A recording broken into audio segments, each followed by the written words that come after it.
हाँ जी, जय हिंद एवरीवन, जय हिंद कैरेट, जय हिंद वंदे मातरम, भारत माता की जय, हर हर महादेव। मेरी वॉइस वीडियो दोनों चीजें क्लियर है बेटा? एक बार प्लीज कंफर्म कर दो। इसमें voice video both are clear? जय हिंद एवरीवन, जय हिंद वंदे मातरम, भारत माता की जय, हर हर महादेव। मेरी वॉइस वीडियो क्लियर है बेटा? एक बार प्लीज कंफर्म कर दो। जय हिंद कैरेट, जय हिंद वंदे मातरम, भारत माता की जय, हर हर महादेव। मेरी वॉइस वीडियो क्लियर है? जय हिंद जय हिंद जय हिंद जय हिंद जय हिंद वंदे मातरम, भारत माता की जय। कैसी चल रही पढ़ाई? पढ़ाई बढ़िया चल रही? जय हिंद जय हिंद। मेरी वॉइस वीडियो क्लियर है क्या? एक बार प्लीज कंफर्म कर दो। इसमें voice video both are clear? मेरी आवाज आ रही क्लियरली? मैं दिखाई दे रहा हूं सही तरीके से? मैं सुनाई दे रहा हूं? मेरी वॉइस एंड वीडियो क्लियर है? जय हिंद मेरे प्यारे बच्चों, देश के भविष्य, देश के वो भविष्य जो देश को आगे ले जाओगे, ले जाएंगे ना, ऑब्वियसली तुम लोग ले जाओगे। तो मेरी वॉइस वीडियो क्लियर है? एक बार कंफर्म कर देना। मेरी वॉइस एंड वीडियो, मेरी आवाज क्लियरली आ रही है आपको? ग्रेट, बहुत बढ़िया। मेरी वॉइस क्लियर आ रही है, मेरी वीडियो क्लियर है, चलो ठीक है। मेरी वॉइस एंड वीडियो अगर दोनों चीजें क्लियर है, मेरी आवाज भी बढ़िया तरीके से आ रही है, मैं दिखाई भी दे रहा हूं, मैं सुनाई भी दे रहा हूं, तो फिर अपन सेशन की शुरुआत करते हैं। आई बात समझ में? वॉइस वीडियो क्लियर है? अच्छा, ललन टॉप परफेक्ट, ओके बहुत बढ़िया यार। अच्छा, परफेक्ट ही होना चाहिए, परफेक्ट होना जरूरी है। मतलब वॉइस एंड वीडियो परफेक्ट होना जरूरी है। इंसान का परफेक्ट होना जरूरी नहीं है, हर कोई परफेक्ट नहीं होता, थोड़े बहुत फ्लॉस सबके अंदर होते हैं, तुम्हारे अंदर भी, मेरे अंदर भी। लाइव ही है? हाँ भाई लाइव है ना भाई? भाई साहब पूछ रहे सर लाइव है क्या? अरे लाइव है यार। हाँ जी, जय हिंद जय हिंद, गुड टू गो। चलो ठीक है। हाँ, पहले प्रियम्बल थोड़ा बाकी है ना, हाँ, पहले अपन प्रियम्बल जो थोड़ा बाकी है वो करेंगे, फिर अपन जाएंगे अपने फंडामेंटल राइट्स की तरफ। मौलिक अधिकार, अपने जो फंडामेंटल राइट्स हमारे देश में, उसके बारे में हम बात करेंगे। उससे पहले एक सवाल पूछूं प्रियम्बल के बारे में, है ना? बेसिक सवाल है प्रियम्बल के बारे में। मुझे एक बात बताओ, हमारा जो संविधान बना है, तो मुझे एक सवाल का जवाब दो। ये सवाल प्रीवियस ईयर के अंदर पूछा गया था, बहुत बेसिक सवाल है, मैं समझता हूं कि सवाल का जवाब तो तुम दे ही दोगे। मुझे एक बात बताओ कि हमारे देश में हमने संविधान सभा के अंदर हमने संविधान बनाया ना, संविधान सभा, संविधान के अंदर संविधान बना, बहुत सारी चीजें संविधान सभा के अंदर हुई, बहुत सारी बातें संविधान सभा के बारे में हमने करी। अब एक चीज मैंने आपको बताई थी, मुझे बताओ कि देश का संविधान बनाया जब हमने, तो संविधान बनाने में संविधान सभा का रोल काफी इंपॉर्टेंट था। संविधान सभा ने जब देश का संविधान बनाया, तो कितने रुपए खर्चा करे संविधान बनाने के लिए? 68 लाख रुपीस खर्चा कर दिए, 64 लाख रुपीस खर्चा कर दिए, 66 लाख रुपीस खर्चा करे, हमने 72 लाख रुपीस खर्चा करे। संविधान सभा ने देश के संविधान को बनाने में कितना खर्चा किया? कितना खर्चा हो गया भाई? हमारा खर्चा कितना हुआ था? How much money we have spent? बच्चा खर्चा पूछ रहा हूं मैं ना, कितना खर्चा हमने कर दिया?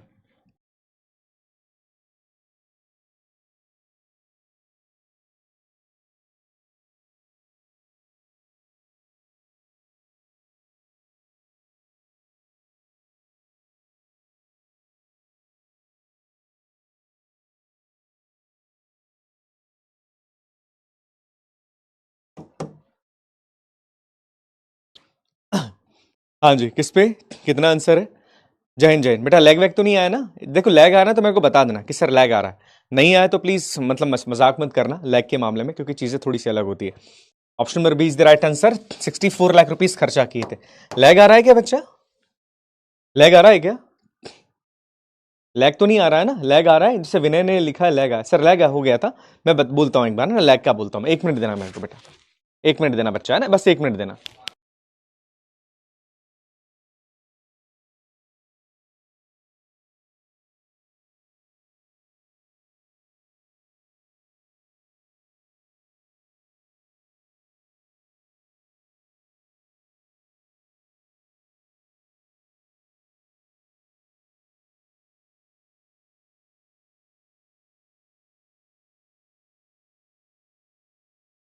क्लियर है?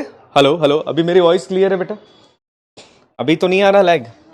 अभी एक बार बताओ मुझे, नाउ इज क्लियर? अभी वॉइस आ रही है क्लियर? अभी ठीक है?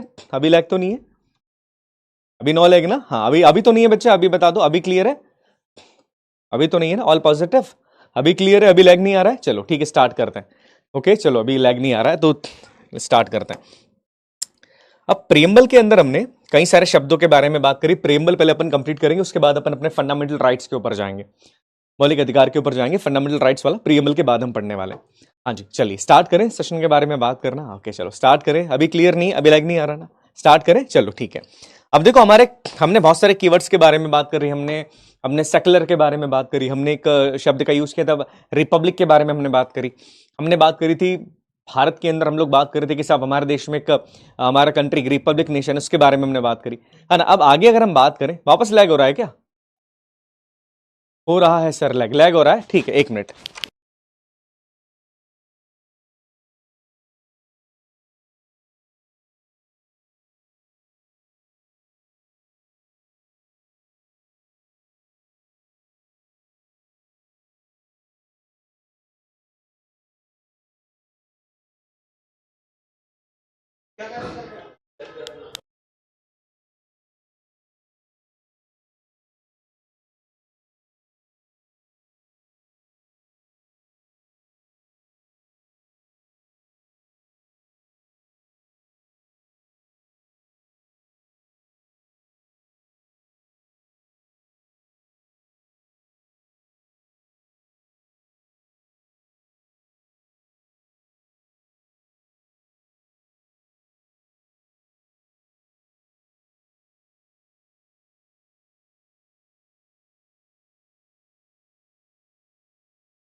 ओके, हाँ अभी क्लियर है वॉइस? हाँ अभी अब मैंने वो माइक थोड़ा बंद कर दिया था ना, अब ऑन हो गया। अभी वॉइस क्लियर आ रही है? अभी लैग तो नहीं आ रहा है?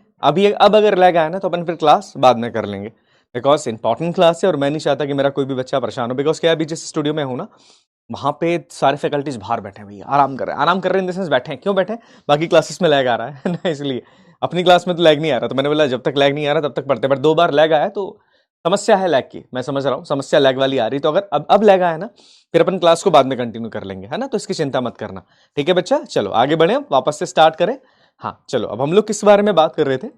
ओके, हमने किसके बारे में बात करी थी? हमने बहुत सारे शब्दों के बारे में बात करी, हमने जस्टिस के बारे में बात करी थी। अच्छा, जस्टिस का जो कॉन्सेप्ट है वो हमने किस कंट्री से लिया है? From which country we have taken the concept of justice? Justice का जो कॉन्सेप्ट है वो हमने किस कंट्री से लिया है? जल्दी बताओ। जस्टिस का जो कॉन्सेप्ट है हमने किस कंट्री से लिया था? याद आ गया? हमने जस्टिस के बारे में बात करी थी, इकोनॉमिकल जस्टिस, पॉलिटिकल जस्टिस, याद आ गया? हाँ जी, सोशल जस्टिस। तो जस्टिस का जो कॉन्सेप्ट है हमने किस कंट्री से लिया था? From which country we have taken the concept of justice? किस कंट्री से हमने जस्टिस का कॉन्सेप्ट लिया? हाँ बिल्कुल सही बात है, विशाखा को लैग आ रहा है। विशाखा पॉसिबल ही नहीं है। नहीं है लैग, मैं जानता हूं, है ना। देखो लैग आएगा तो सबके लिए आएगा, ऐसा नहीं कि केवल विशाखा के फोन में लैग आ जाएगा, फिर विशाखा के फोन की दिक्कत है ना विशाखा? हाँ यस, ये याद रखो, मस्ती मजाक नहीं करना है। कहां से लिया था रजिस्ट्री का कॉन्सेप्ट? हमने देख लिया था रशियन रेवोल्यूशन से या फ्रांस से लिया था? सोवियत यूएसएसआर से लिया था, बिल्कुल सही बात है। तो यहां से हमने रशिया से लिया था हमने, है ना। जस्टिस का कॉन्सेप्ट हमने रशिया से लिया है ना, याद रखिएगा। कहां से लिया हमने? रशिया से। जस्टिस वाला जो कॉन्सेप्ट है we have taken from the Russia, याद आ गया? We have taken it from the Russia, USSR, Russia से हम लोगों ने चीजें ली थी। ओके चलिए आगे बढ़े। हाँ जी, क्या हो गया?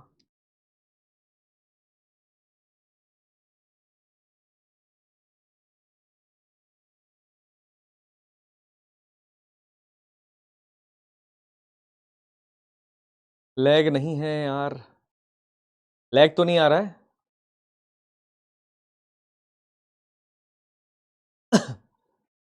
Russian revolution. Hmm, all clear?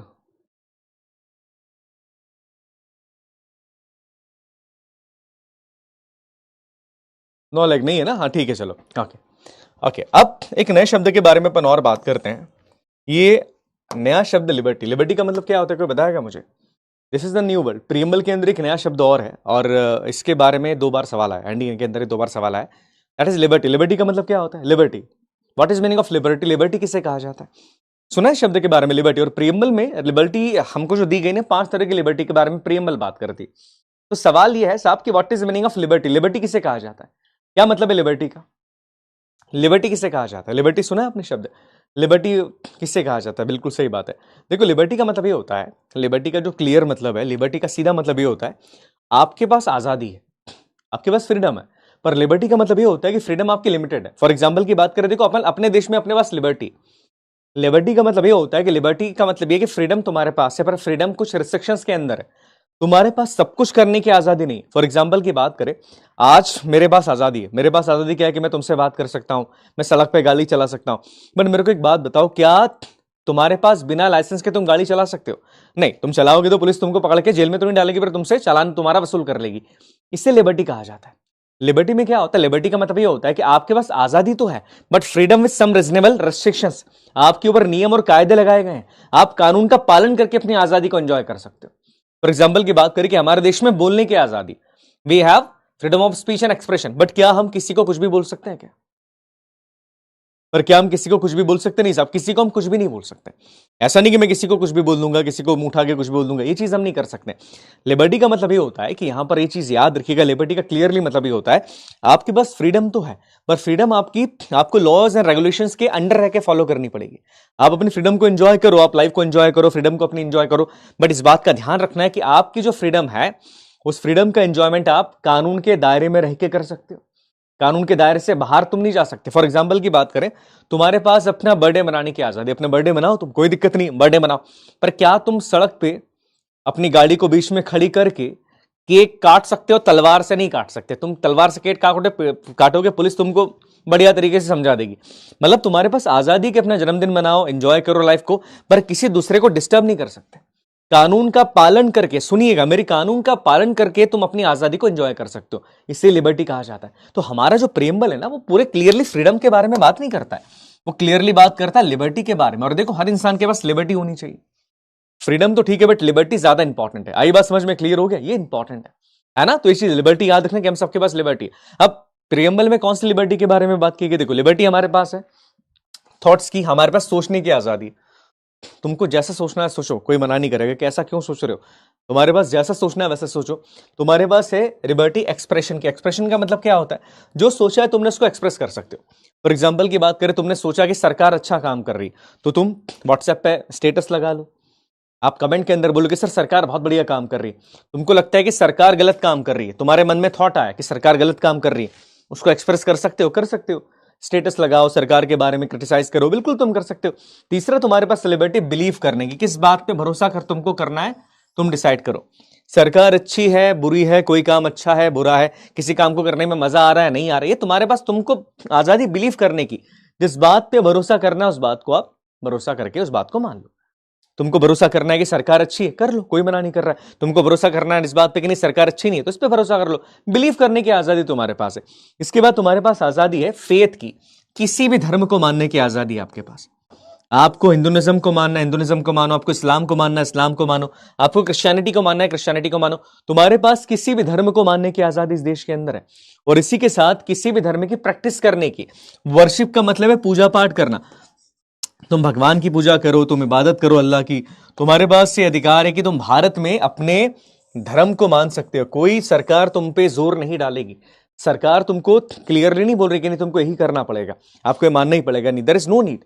आपको अपने धर्म को मानने की आजादी है, आपको अपने धर्म को प्रोपगेट करने की आजादी है, आपको अपने फेथ, आपको जो भरोसा है कि हाँ साहब मैं इस बात पे भरोसा करता हूं, ये लिबर्टी भारत के अंदर आपको देकर रखी। आई बात समझ में? क्लियर हो गया? समझ में आ गया?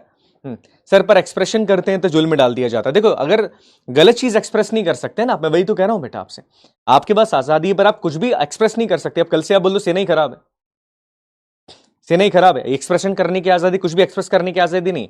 तुम्हारा एक्सप्रेशन तुम वहां तक कर सकते हो जब तक तुम किसी दूसरे के बारे में बुरा नहीं बोल रहे हो, दूसरे के बारे में बुरा नहीं बोल रहे हो। याद रखना, यहां पर लिबर्टी के बारे में बात कर रहे हैं। अब एक्सप्रेस करने में तो लोग किसी भी चीज के बारे में बात करते हैं कि ये खराब है, वो खराब है, देश विरोधी नारे लगाते हैं ना, फिर जेल में डालना पड़ेगा, सीधी सी बात है। तो देश के विरोध में जाओगे तो जेल में डालना पड़ेगा, सरकार के विरोध में जाओगे दिक्कत नहीं। देखो, सरकार का विरोध करो, तुमको लगता है सरकार सही काम नहीं कर रही, सरकार ने काम ठीक नहीं किया, आप सरकार का विरोध करते हो, दैट्स टोटली फाइन। पर सरकार का विरोध करते करते देश का विरोध करने लग जाना, लिमिट है ना भाई।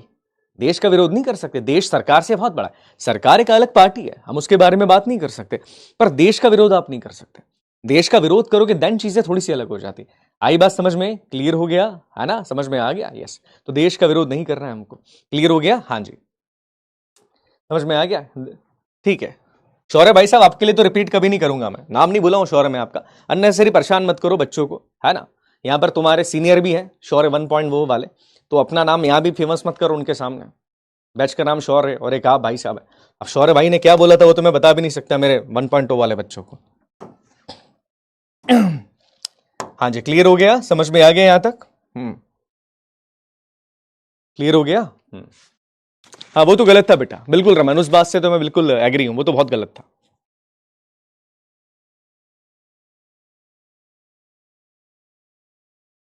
बिल्कुल सही बात है, रियलिटी डिफरेंट है, सही बात है। एसएससी का क्या, व्हाट अबाउट एसएससी, एसएससी का क्या क्लियर है बच्चा?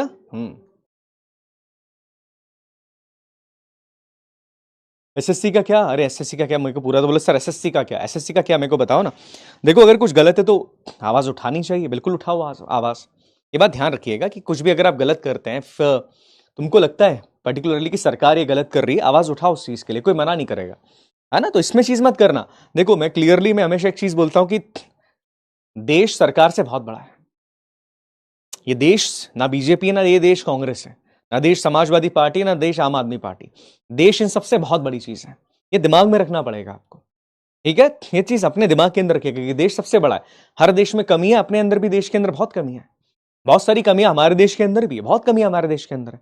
तो आप ये नहीं कर सकते कि किसी कमी को आप बिल्कुल किनारे कर दो कि देश में तो कमी है ही नहीं सर, देश तो हमारा बहुत आगे, ऐसा नहीं है।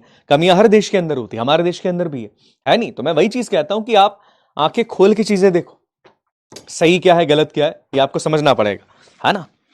बिल्कुल सही बात है, अरावली वाला चीज है, बिल्कुल गलती। एसएससी के अंदर बिल्कुल इश्यूज आ रहे थे, बिल्कुल प्रोटेस्ट किया बच्चों ने, सही प्रोटेस्ट कर रहे हैं एसएससी के लिए बच्चे, उसमें कोई गलत चीज थोड़ी ना है, बिल्कुल सही कर रहे हैं, है ना। उसमें गलत थोड़ी ना। अगर सरकार गलत करेगी तो उसको सही करने की जिम्मेदारी हमारी नागरिकों की ही तो है, किसी और की है क्या? किसी और की नहीं, हमारी है जिम्मेदारी, हम उनको सही करें।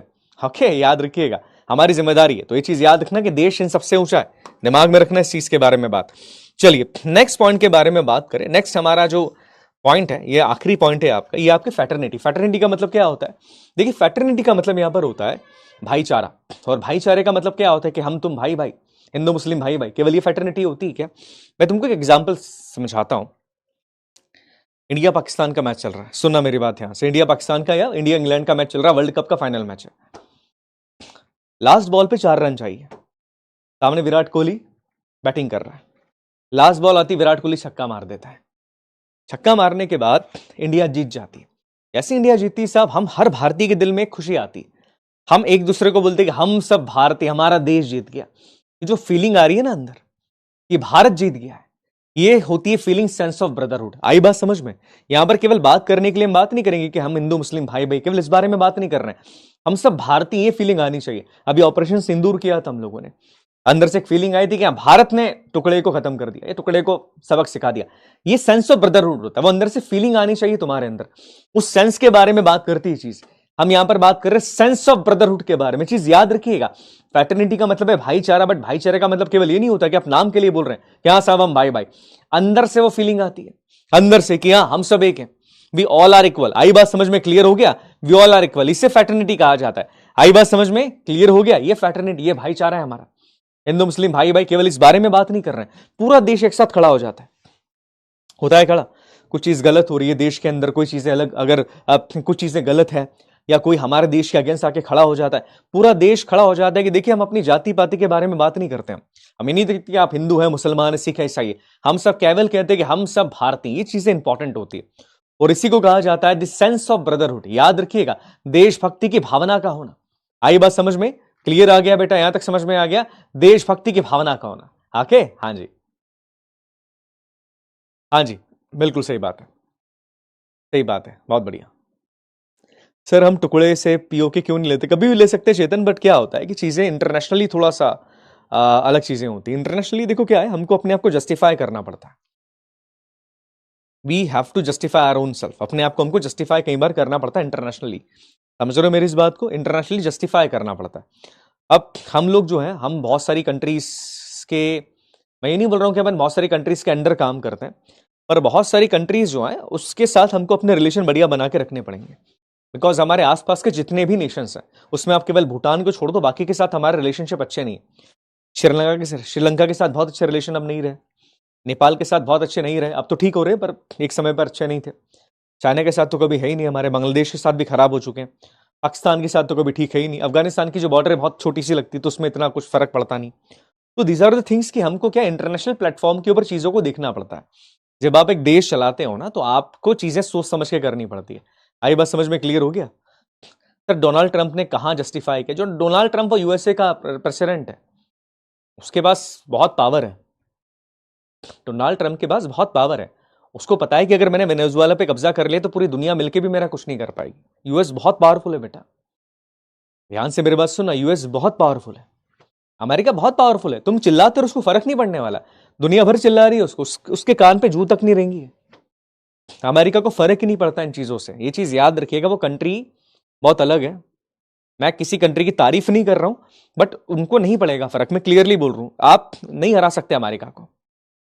ये जो वेनेजुएला है, ये जो कंट्रीज बोल रही कि हम ये कर देंगे वो कर देंगे, आप ग्राउंड लेवल पे उसको नहीं हरा पाओगे। दुनिया की सबसे पावरफुल नेवी अमेरिका के पास है। और एक बात याद रखना, जिसका समुद्र में राज है उसका पूरी दुनिया पे राज है। सेकंड थिंग, अमेरिका के अंदर हर आदमी के पास हथियार है, ये पता है आपको?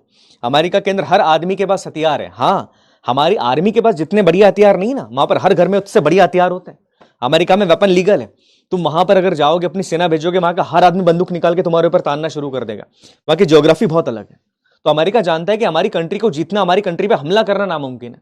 तो अमेरिका पहली बार ये नहीं कर रहा, उसने बहुत पहले भी चीजें करी है। और डोनाल्ड ट्रंप बहुत अच्छे से जानता है कि मैं कुछ भी कर लूंगा, कोई मेरा बिगाड़ नहीं सकता है कुछ भी। उनके पास चीजें बहुत अलग है। देखो, प्रैक्टिकली सोचना पड़ेगा अपने को। मैं जानता हूं कि हमारा देश महान है, हम बहुत महान है अपनी जगह पर अमेरिका अमेरिका है। We need to understand that thing. उसने क्या बोला हमारे प्रधानमंत्री जी के बारे में? उसने कितना ब्लंटली और कितनी बुरी तरीके से बोला प्रधानमंत्री जी के बारे में, पता है तुमको? स्टेटमेंट देख रहे हो तुम, जो टीवी पे डोनाल्ड ट्रंप दे रहा है इंडिया के बारे में? वो बिना किसी फियर के बात करे, उसको फर्क ही नहीं पड़ता है। और अमेरिका के अंदर जितने बड़े बड़े जितने हिंदुस्तानी बैठे हैं अमेरिका के अंदर, किसी एक हिंदुस्तानी ने उसका विरोध किया है? ऐसे तो बड़ी बड़ी बातें करते कि हम भारतीय, हम ये है वो हैं, किसी एक हिंदुस्तानी ने उसका विरोध नहीं किया। ये चीज याद रखिएगा। उसको पता है कि मैं कितना पावरफुल हूं, ये समझना पड़ेगा उसको। इंडिया से जो व्यापार वो करता है वो बहुत ज्यादा है नहीं, और हम भी उससे जो व्यापार करते हैं वो इतना ज्यादा है नहीं। बट याद रखना, उनकी चीजें बहुत अलग होती है। वो बहुत अजीब आदमी है वो। और अजीब के उसको पता है कि मैं कुछ भी कर लूं, मेरा कोई बिगाड़ नहीं सकता। आप क्या कर लोगे बताओ? What we can do? हम क्या कर लेंगे? अरे हमारे देश में अपने घर के सामने जाके देखो, अपने घर के सामने की सड़क तो पहले हम सही करवा लें। हमारे देश में हम साफ पानी तो दे दे पहले। हमारे देश के अंदर अपनी एयर तो हम सही करवा लें, उसके बाद हम दूसरी कंट्री से पंगा लेंगे ना। देखो, आईना है ये। मैं तुमको शायद लग रहा होगा सर कैसी बात कर रहे हैं आप, बिल्कुल सही बात है। मैं एक चीज हमेशा कहता हूं, मैंने शायद कल भी ये बात कही थी, कोई भी नेशन परफेक्ट नहीं होता है, उसको परफेक्ट बनाना पड़ता है। हमारे देश में भी छोटी छोटी समस्याएं सॉल्व नहीं हो रही है। छोटी छोटी समस्याओं के बारे में बात कर रहा हूं मैं। पीने का साफ पानी नहीं मिल रहा है। इंदौर में 17 लोग मर गए, पीने का साफ पानी नहीं मिला तो 17 लोग मर गए। स्मार्ट सिटी, दुनिया का इंडिया का सबसे स्वच्छ शहर है वो, 17 लोग मर गए उसके अंदर, 17 लोग। अरे तो पहले इन प्रॉब्लम को तो सॉल्व कर लें। हम अमेरिका को हराने की बात करते हैं यहां पे। समझ रहे हो मेरी बात? समझ रहे हो इस बात को? सड़क के एक्सीडेंट में कितने लोग रोज मारे जाते हैं, आप देखिएगा। हाईवे पे कितने लोग मारे जाते हैं, रोज मारे जाते हैं इतने लोग। सड़क तो हम सुधार नहीं पा रहे। प्रॉब्लम इज करप्शन, सीधी बात है। करप्शन सबसे बड़ी समस्या इस देश के अंदर है। अब जब आप बेसिक चीजें नहीं सुधार पा रहे और मैं यहां पर खड़े होकर बड़ी बड़ी बात करूं, अरे अपन तो अमेरिका को हरा देंगे, बकवास है। मैं ऐसी बातें नहीं कर सकता। एक अधिकारी की तरह सोचो, प्रैक्टिकल सोचो, मैच्योर बनो थोड़ा सा। चीजें सामने दिखती कि यार ये जो है, ये प्रॉब्लम तो हम सॉल्व कर ले पहले, उसके बाद हम बड़ी बड़ी बातें करेंगे। समझना पड़ेगा, हमारे अंदर कमी हमको सुधारनी पड़ेगी। आज किसी महिला का अगर बलात्कार हो जाए ना, एफआईआर लिखवाने में उसकी हालत खराब हो जाती महिला की। मैं मजाक नहीं कर रहा हूं। अगर तुम्हारे घर में कोई सी आसपास में कोई पुलिस स्टेशन हो तो जाकर वहां एफआईआर लिखवा के दिखवा देना। तुम में हिम्मत हो तो जाके बोलना, सर मेरा फोन गुम गया है, मेरे को एफआईआर लिखवानी है, जाके दिखा देना। तो तुमको चीजें तब समझ में आएगी बेटा। चीजें कहना और करने में बहुत डिफरेंस हो जाता है। You all need to understand. तो अपने आप को इस फॉल्स प्राइड से निकालना बाहर करो। बिकॉज जब आप एसएसबी के अंदर जाते तो वहां पर क्या चाहिए? एक ऐसा आदमी जिसके मन के अंदर चीजें क्लियर हो, उसको पता है कि वास्तविक कंडीशन क्या है, हम कहां स्टैंड करते हैं, तभी आप आगे काम कर पाओगे। अदरवाइज एक फौजी और एक नॉर्मल सिविलियन में बहुत डिफरेंस रह नहीं जाएगा। इस बात को याद रखिएगा, है ना? सही बात है, हार्श रियलिटी समझना पड़ेगा। अब तुम कितना भी एनडीए रिटर्न क्लियर कर लो, जब तक एसएसबी नहीं निकालोगे एनडीए जा पाओगे कि नहीं जा पाओगे, है ना? वही चीज है। तो सेम चीज यहां पर भी है कि पहले देश को सुधारना पड़ेगा, फिर हम किसी दूसरी कंट्री के बारे में बोलेंगे कि साहब यहां ये करना, वहां ये करना। ये चीजें समझना पड़ेगा बेटा हमको, ये समझो। B2 बॉम्बर है उनके पास, बहुत चीजें बेटा। दुनिया के अंदर टॉप 10 वेपन कंपनीज है। टॉप 10 वेपन कंपनीज में से दुनिया की, नोट कर लेना, गूगल पे सर्च कर लेना, दुनिया की 10 सबसे टॉप 10 वेपन कंपनीज है। उसके अलावा दुनिया में सबसे बेहतरीन हथियार कोई बनाता नहीं है। 10 में से 7 अमेरिका के पास है। आप क्या ही कर लोगे, क्या कर लोगे आप? 10 में से 7 अमेरिका के पास है। दुनिया को वेपन सप्लाई करता है वो। तुम अमेरिका से लड़ोगे ना, वेपन वहीं से मंगवाने पड़ेंगे तुमको। तुम लड़ोगे अमेरिका से, वेपन वहीं से मंगवाओगे। तुमसे लड़ना है हमको, तुम्हारी वेपन दो। कैसे कर लोगे आप? We all need to understand, समझो। समय लगेगा चीजों को करने में, ऐसा नहीं होता है चीजें। तभी तो इतनी बड़ी बात डोनाल्ड ट्रंप ने बोल दी, हमारी तरफ से कोई कुछ नहीं बोल रहा है, हम नहीं बोल सकते, हम नहीं बोल सकते, हम सब जानते हैं, मुश्किल है उसके लिए। समझो इस चीज के बारे में। चलिए, हाँ हाँ, फर्टिलिटी समझ में आ गया। चलिए अब याद रखिएगा, एक बेसिक सी बात मैं बताता हूं। देखो, हमारे प्रीएम्बल को अमेंड किया जा सकता है, अमेंड किया जा सकता है, प्रीएम्बल को बिल्कुल किया जा सकता है, प्रीएम्बल अमेंड कर सकते हैं, बिल्कुल प्रीएम्बल को अमेंड किया जा सकता है। अब दूसरी बात यह कि आज तक प्रीएम्बल को केवल संविधान में प्रीएम्बल को केवल एक बार अमेंड किया गया, ये चीज नोट कर लीजिएगा। प्रीएम्बल को हमने, जब हम संविधान के बारे में बात करते हैं तो प्रीएम्बल को हमने आज तक केवल एक बार अमेंड किया। एक बार अमेंड किया, कौन से अमेंडमेंट के द्वारा? 42nd अमेंडमेंट 1976 के द्वारा।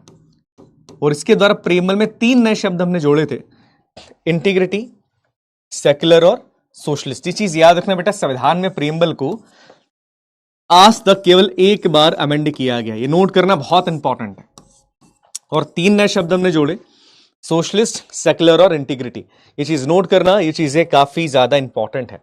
आगे बात समझ में यहां तक क्लियर हो गया? कैरेक्ट प्लीज कंफर्म कर दो, यहां तक क्लियर हो गया? सही बात है।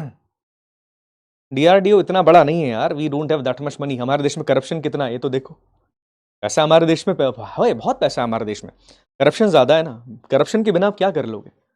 चीजें वही तो करप्शन पे अटक जाती है। लोग नहीं समझते हैं, करप्शन इस देश को खा रहा है, स्थिति काफी गंभीर है। एसएससी एग्जाम आप देख लो, खुद एसएससी एग्जाम देख लो, बच्चे का भविष्य आप देखो, कितनी चीजें हो रही। हम सब नहीं जानते कि चीजें बहुत क्लियर है तुम्हारे सामने, तो अंधे बन के खड़े रहने से कोई मतलब निकलता नहीं। वास्तविक एजुकेशन ये होती है जब आप सही को सही और गलत को गलत कहने की क्षमता रखते हो, that is a real education. Otherwise तुम में और गाय भैंस में, यार मैं क्लियरली बोलूं कि जानवरों में कोई अंतर रह नहीं जाएगा। भेड़ चाल एक के पीछे एक चलना, अरे अपने विचारों को व्यक्त करना जानना चाहिए। कुछ गलत है तो गलत है, कोई सही है तो चीज सही है, ये इंपॉर्टेंट होता है ना बच्चा। सही बात है बेटा। एक ही बार अमेंडमेंट किया है ना, एक बार अमेंडमेंट करके 3 नए शब्द जोड़े, ये नोट करना। तुम्हारी गाड़ी एक बार सर्विसिंग करवाई और एक बार सर्विसिंग करवाई, तुम्हारी गाड़ी में पर 3 नए पार्ट जोड़ दिए तुम्हारी गाड़ी के अंदर, बस सेम चीज ये कि अमेंडमेंट एक ही बार किया पर 3 नए शब्द जोड़ दिए उसमें दिक्कत थोड़ी ना है। तुम गए डॉक्टर को दिखाने एक ही बार, पर डॉक्टर ने तुमको 4 इंजेक्शन लगा दिए। आई बात समझ में? वैसा कुछ मामला है यहाँ पे। हाँ जी, क्लियर हो गया।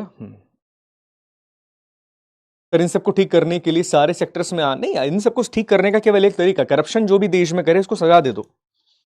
इस देश में जो भी करप्शन कर रहा है उसको खुलेआम सड़क पे फांसी लगाओ। इसके अलावा कोई उपाय नहीं इस देश को सही करने का।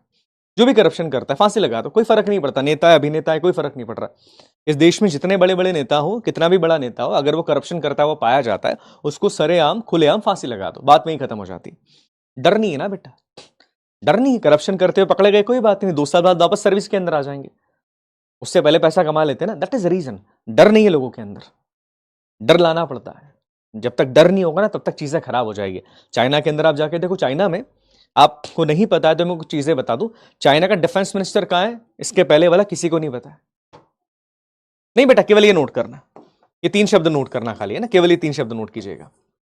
चाइना का डिफेंस मिनिस्टर कहां है, किसी को नहीं पता है। एक बार सर्च करके देखना चाइना का डिफेंस मिनिस्टर कहां है। चाइना की इंटेलिजेंस एजेंसी का हेड कहां पर है, ये किसी को भी नहीं पता। रीजन बिहाइंड कि ये दोनों लोग, ऐसे और कई सारे लोग हैं, ये दोनों लोग करप्शन के अंदर लिप्त पाए गए थे। ये कहां गायब कर दी चाइना की सरकार ने, किसी को भी नहीं पता। उनके लिए उनका देश सबसे पहले, उनको फर्क ही नहीं पड़ता। मेरी बात समझ में आई? उनके लिए उनका देश सबसे पहले। That is reason. आप समझिएगा, कोई कंट्री ऐसी ग्रेट नहीं बन जाती। किसी कंट्री को ग्रेट बनाने के लिए उस देश को सही और कड़े डिसीजंस लेने पड़ते हैं। देश पहले है, बाकी चीजें बाद में समझना पड़ेगा। और ये कंट्रीज इस बारे में बात करती और समझती है, इसलिए ये कंट्रीज आगे हैं। ऐसा नहीं कि भारत में पैसे या टैलेंट की कमी, हमारे पास पैसा भी, हमारे पास टैलेंट भी है, पर पैसा हमारे पास इतना भी नहीं है कि आज किसी गरीब आदमी को आप अस्पताल पहुंचा सको। ये बहुत बड़ी समस्या है।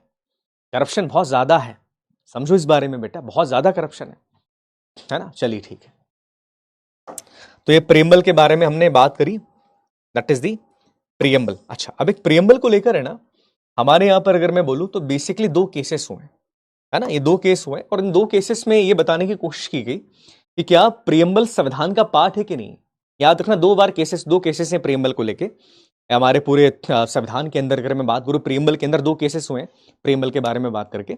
अब यह है कि साहब प्रीएम्बल के बारे में अगर बात की जाए तो सवाल यह आता है कि क्या प्रीएम्बल संविधान का पार्ट है कि नहीं।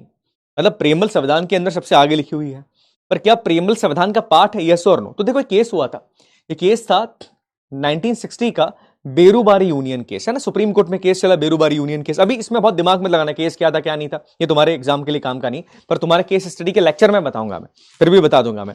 इस केस में क्लियरली कहा सुप्रीम कोर्ट ने, सवाल कैसा आता है, सवाल यह आता है कि किस केस में प्रियम्बल को संविधान का पार्ट नहीं माना गया था, या किस केस में प्रियम्बल को संविधान का पार्ट माना गया था। तो ये जो केस है that is the Berubari union case.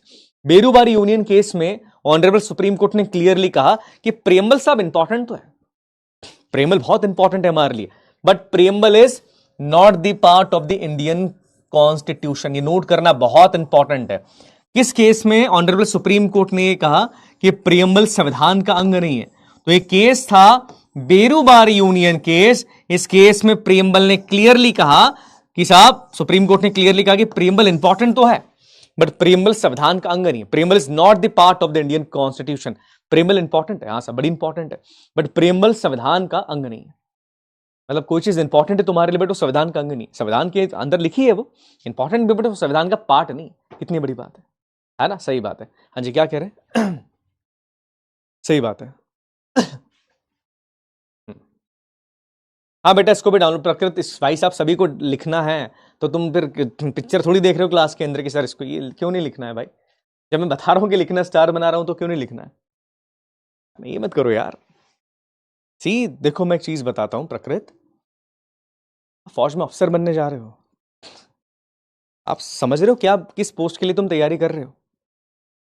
आप समझ रहे हो क्या किस पोस्ट की तैयारी तुम कर रहे हो? फौज में अफसर बनने की बात कर रहे हो तुम। फौज में अधिकारी है, फौज का अधिकारी एक लीडर होता है। आप समझिएगा, आपकी एक 15 ऑयल क्यूज में से एक ऑयल क्यू होता है रीजनिंग एबिलिटी, जिसके बारे में मैं हमेशा कहता हूं कि it is the mother of the all oil cues.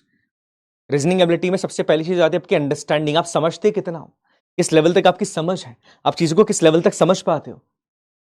याद रखना बेटा, हर चीज का जवाब, हर चीज का सवाल नहीं पूछा जाता है, कई चीजें आपको अंडरस्टैंड करनी पड़ेगी। दुश्मन सामने खड़ा है, अब कमांडिंग अफसर से पूछोगे तो साहब इसको गोली मारू कि इसको मारू? अरे तुमको खुद का दिमाग लगाना पड़ता है, आपको खुद को समझना पड़ेगा कि क्या करना है मुझे, क्या नहीं करना है। अदरवाइज गूगल को लेके आ जाएंगे वहां पे, गूगल भी हर सवाल का जवाब दे ही देता है। अंडरस्टैंडिंग तुम्हारी क्या है? अधिकारी कौन होता है? अधिकारी वो होता है जिसके अंदर निर्णय लेने की क्षमता है, अपने डिसीजन जो स्वयं ले सकता है। मुझे क्या करना है मैं डिसाइड कर सकता हूं, मुझे पूछना नहीं पड़ेगा किसी से।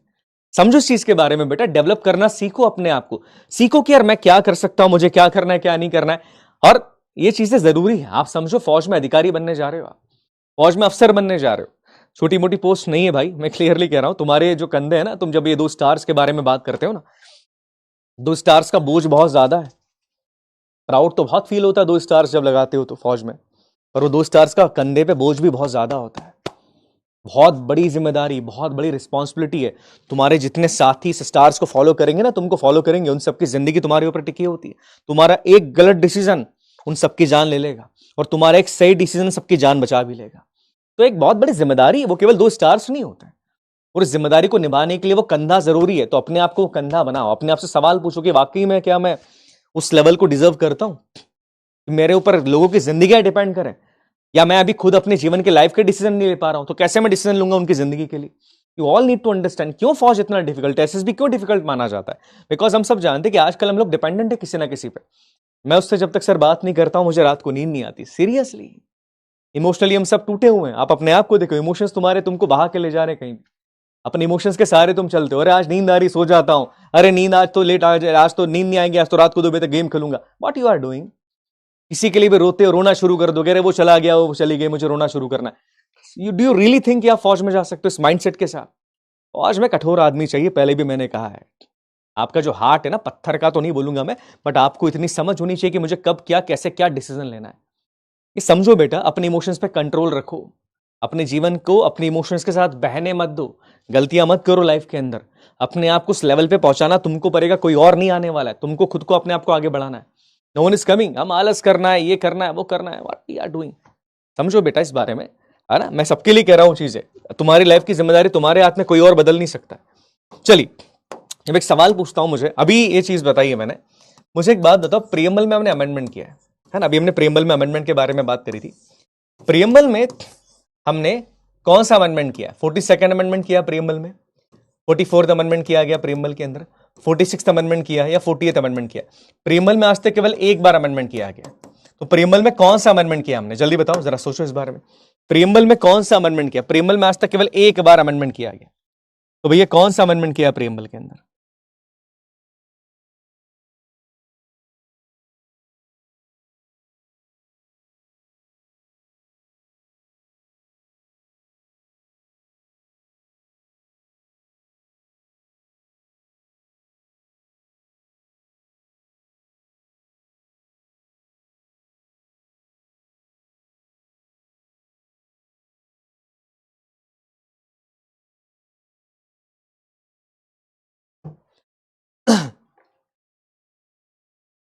फोर्टी सेकेंड, 44th, 46 या 48th कौन सा अमेंडमेंट किया प्रीएम्बल के अंदर? बिल्कुल सही जवाब है 42nd अमेंडमेंट 1976। इस अमेंडमेंट के द्वारा हमने क्या किया था? हमने बोला था साहब कि प्रीएम्बल जो है उसमें 3 नए शब्द हमने ऐड करें। तो ये सवाल काफी इंपॉर्टेंट है। Option number is the right answer. 92.44% बच्चों का जवाब बिल्कुल सही है। चलिए बहुत बढ़िया, यहां तक क्लियर हो गया, समझ में आ गया, आगे बढ़े। तो बेरुबारी केस में क्या बोला है? बेरुबारी केस में कहा कि प्रीएम्बल संविधान का अंग है कि नहीं है? नहीं है, ऑब्वियसली प्रीएम्बल संविधान का अंग नहीं है ना, याद रखिएगा। क्लियर हो गया यहां तक? सर देश के लिए आर्मी ज्वाइन कर रहा हूं, बट होता है देश के अंदर की, देखो वही चीज है ना, देखो देश के अंदर की स्थिति ज्यादा खराब है, आई थिंक, मैं बिलीव करता हूं। बट ठीक है, इसको भी सुधार देंगे, day by day will.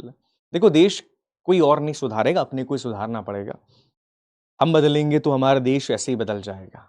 Yes और नो? हाँ जी, हम जब बदलेंगे तो हमारा देश ऐसे ही बदल जाएगा, है कि नहीं बेटा? यस, सही बात है। अपने आप को बदलना पड़ेगा,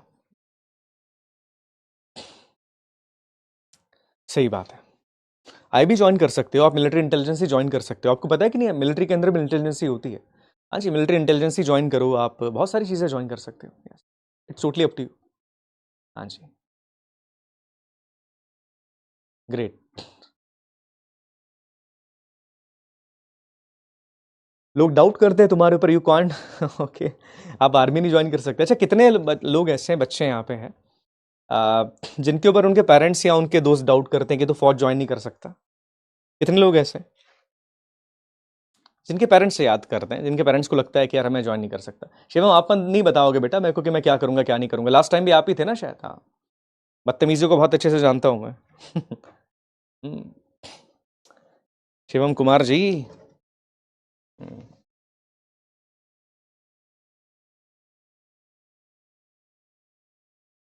हम्म, नाम याद रहते हैं भाई मुझे। हाँ, बहुत सारे लोग हैं ना, सही बात है। हाँ, मैं वही बोल रहा हूँ, क्या फर्क पड़ता है? कैसे कोई तुम्हारे बारे में क्या बोलता है, इससे कोई फर्क पड़ता है क्या? कोई फर्क नहीं पड़ता, है ना। दोस्त लगते हैं, फ्रेंड्स बोलते हैं। देखो क्या होता है कि मैं, तुम वास्तविकता के अंदर क्या, वो केवल तुम जानते हो। कोई और हमारे ऊपर बिलीव करे ना करे, हमारा अपने आप पे भरोसा करना ज़रा ज़रूरी होता है ना। कोई भरोसा करे हमारे ऊपर ना करे, बिकॉज जो लोग तुम्हारे बारे में सोचते हैं ना, वो उनका परसेप्शन है। वो शायद जीवन में वो चीज़ अचीव नहीं कर पाए, तो वो तुमको अचीव करते हुए देखना भी नहीं चाहते। एटलीस्ट तुम उन सबसे आगे हो, एटलीस्ट तुम तैयारी कर रहे हो, एटलीस्ट तुम जंग के मैदान से भागे नहीं हो। तुम्हारे अंदर वो जिगरा था, तुम्हारे अंदर वो मादा है कि तुम उस चीज़ की तैयारी तो कर रहे हो, एटलीस्ट तुम हारने से नहीं डरते हो, अपना 100% दे रहे हो। देखो होगा नहीं होगा, ये चीज़ें होगी, ये सब अपने हाथ में नहीं होता, ये बहुत अलग चीज़ें हो जाती। तुम कर पाओगे जीवन में कुछ, कुछ नहीं कर पाओगे, एनडीए क्लियर होगा नहीं क्लियर होगा, वो बहुत दूर की बात है। सबसे बड़ी बात है कि तुमने पहला कदम उठा लिया, और वो अपने आप में बहुत बड़ी बात है। तो अपने आप की जो ना पीठ थोड़ी सी थपथपाना, कि एटलीस्ट मैं उन लोगों में से तो नहीं हूँ कायर जिन्होंने लाइफ में कभी कुछ ट्राई ही नहीं करा। At least I am trying. मेरे अंदर उतना मादा था कि मैं खड़े होकर तैयारी कर रहा हूँ इस एग्जाम के लिए। मैं अपने आप को इस एग्जाम के अंदर झोंक रहा हूँ। होगा नहीं होगा वो ठीक है, वो सब अलग बात होती है, उसके लिए इतना मत सोचना। और हर व्यक्ति के अंदर क्षमता होती है, तुम्हारे अंदर क्षमता होगी तो तुम ऑटोमेटिकली चले जाओगे, इसके लिए बहुत ज्यादा मत सोचो। पर एटलीस्ट तुम अपने आप पे प्राउड फील करो अभी कि तुमने इस एग्जाम की तैयारी करने का सोच लिया। लोग तो सोच भी नहीं पाते ना, जो तुमको बोल रहे हैं कि तू नहीं कर पाएगा, तू नहीं कर पाएगा। वो खुद ने कभी जिंदगी में कुछ किया नहीं, इसलिए वो तुमको बोलते कि तुम भी नहीं कर पाओगे, है ना। चलिए, फिर इसके बाद एक दूसरा केस आता है। ये केस था केशवानंद भारती केस 1973 का। नोट कीजिएगा, काफी इंपॉर्टेंट केस है। Keshavananda Bharati versus state of Kerala 1973 का केस है। Keshavananda Bharati versus state of Kerala 1973 का केस है ना, ये दैट इज अ केस। अब इस केस में क्या हुआ? अब इस केस में आप देखो कितने सारे, इस केस में आप जानते हो, इस केस में 13 जजेस थे। एक साथ, हाँ, 13 जजेस की पैनल बैठी थी। केस बताऊंगा, अभी तो नहीं बताऊंगा, केस स्टडी के अंदर बताऊंगा। अभी केवल ये याद रखना, इस केस में क्लियरली कहा गया कि साहब हमारी जो प्रियम्बल है वो इंपॉर्टेंट तो है, and preamble is the integral part of the Indian constitution. तो ये चीज याद रखना, केशवानंद भारती केस में क्लियरली कहा गया ये प्रियम्बल संविधान का अंग है। ये नोट करना काफी इंपॉर्टेंट है। केशवानंद भारती केस में क्या कहा कि yes, preamble is the integral, मतलब सबसे इंपॉर्टेंट पार्ट है कि प्रियम्बल संविधान का अभिन्न अंग है। ये केशवानंद भारती केस में कहा गया, please note it down. Keshavananda Bharati case में कहा गया कि प्रियम्बल संविधान का अभिन्न अंग है। केवल ये चीज याद रखिएगा, है ना। देखो बेरूबारी में क्या बोला, प्रियम्बल संविधान का अंग नहीं है। केशवानंद भारती में बोला कि प्रियम्बल संविधान का अभिन्न अंग है। गॉट माय पॉइंट, समझ में आ गया? यहां तक क्लियर हो गया? यहां तक समझ में आ गया? क्लियर हो गया बेटा? हाँ जी, यहां तक क्लियर हो गया? हाँ जी, हाँ जी, क्लियर हो गया है ना। और प्रियम्बल केवल एक बार अमेंड की गई है, बिल्कुल याद रखिएगा। यहां तक क्लियर है? करेक्ट, हाँ जी, सही बात है। हाँ, प्रीवियस बोला था कि संविधान का अंग नहीं, इस बार बोला कि संविधान का अंग है। हाँ हाँ, सही बात है। देखो एक चीज बताऊं, बस तुम सब कर सकते हो जीवन के अंदर। अगर जीवन में मेरे जैसा लड़का कुछ कर सकता है ना, तो तुम तो बहुत, सभी तुमसे मेरे से बहुत ज्यादा आगे हो यार। तुम लोग तो बहुत आगे हो, तुम सब कुछ कर सकते हो। अगर मेरे जैसा लड़का कर सकता है तो तुम तो लोग बहुत इंटेलिजेंट हो, तुम सब कुछ जीवन में कर लोगे। बस अपने आप पे भरोसा रखो, गिव अप मत करना, जस्ट 100% अपना लगा देना। तुम यू कैन डू एनीथिंग, सब कर सकते हो तुम जीवन के अंदर। Just believe on your own self. दूसरों की बात पे ध्यान देना बंद करो, अपने आप पे ध्यान देना शुरू करो। क्लियर हो गया? सही बात है। हिंदी मीडियम से कोई दिक्कत नहीं है। क्लियर हो गया? तुम्हारी क्लास में जो सबसे भोंदू लड़का है ना, अपने इस क्लास, अपने सब सारे बच्चे अपनी आंखों को बंद करो और इमेजिन करो तुम्हारी क्लास का उस भोंदू लड़के को जो तुम्हारी क्लास में सबसे पीछे की बेंच पे बैठता है, जिससे कोई बात नहीं करता है, जिसके नंबर कम आते हैं क्लास में, जो कभी कभी फेल हो जाता है ना, वो मैं था। ओके, तो मैं और ही क्या बोलूं कि जब मैं कुछ कर सकता हूं तो तुम तो सभी कुछ कर सकते हो। ठीक है, तो नेवर गिव अप, अपने आप पे भरोसा रखो, किसी से कुछ एक्सपेक्ट मत करो कि मेरे लिए कोई करने आया कि कुछ नहीं, अपने आप को खुद को आगे बढ़ना पड़ेगा। ओके कैरेट्स, तो ये छोटी छोटी बातें याद रखिएगा, है ना। चलिए यहां तक क्लियर हो गया, प्रियम्बल क्लियर हो गया। अब एक दो सवाल प्रियम्बल के पूछ लूं आपसे। यहां तक क्लियर हो गया? हम आगे बढ़े। सही बात है। हाँ, मैं खुद भी हिंदी मीडियम सरकारी स्कूल से पढ़ा हूं मैं।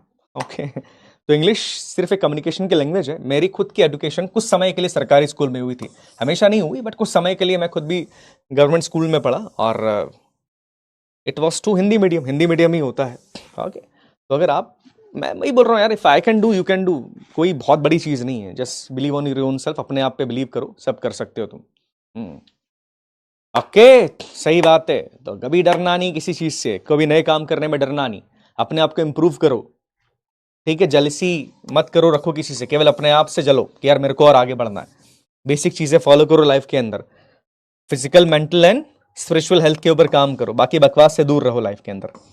चलिए, हाँ, और एक और पॉइंट बता दूं, प्रियम्बल इज नॉन जस्टिसेबल। मतलब क्या होता है कि प्रियम्बल को बेस मान के तुम सुप्रीम कोर्ट में नहीं जा सकते कि सर प्रियम्बल में तो ऐसा लिखा है। जैसे प्रियम्बल में एक शब्द लिखा है इक्वालिटी। इक्वालिटी का मतलब है कि सरकार की नजर में सारे बराबर रहेंगे, बट देखो सरकार तो रिजर्वेशन देती है। तो प्रियम्बल को बेस मान के तुम सुप्रीम कोर्ट, हाई कोर्ट में नहीं जा सकते, because preamble is non justiciable. ये छोटी सी बात याद रखिएगा। चलिए फंडामेंटल राइट्स के बारे में बात करें। फंडामेंटल राइट्स, बहुत बेसिक सवाल पूछूंगा मैं आपसे। फंडामेंटल राइट्स क्या होते हैं, कोई बताएगा मुझे?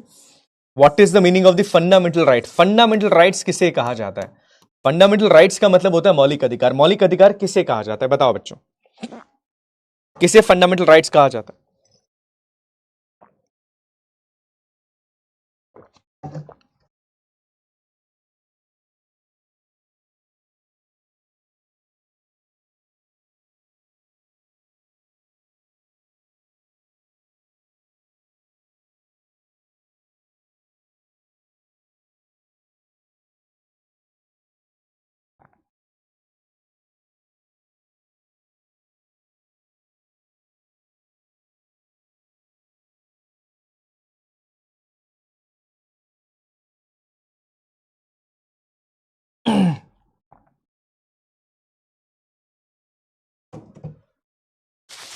Basic right, rights of normal individual, सही बात है, अपने अधिकार, सही बात है। और क्या होते हैं, और कोई बता दीजिए।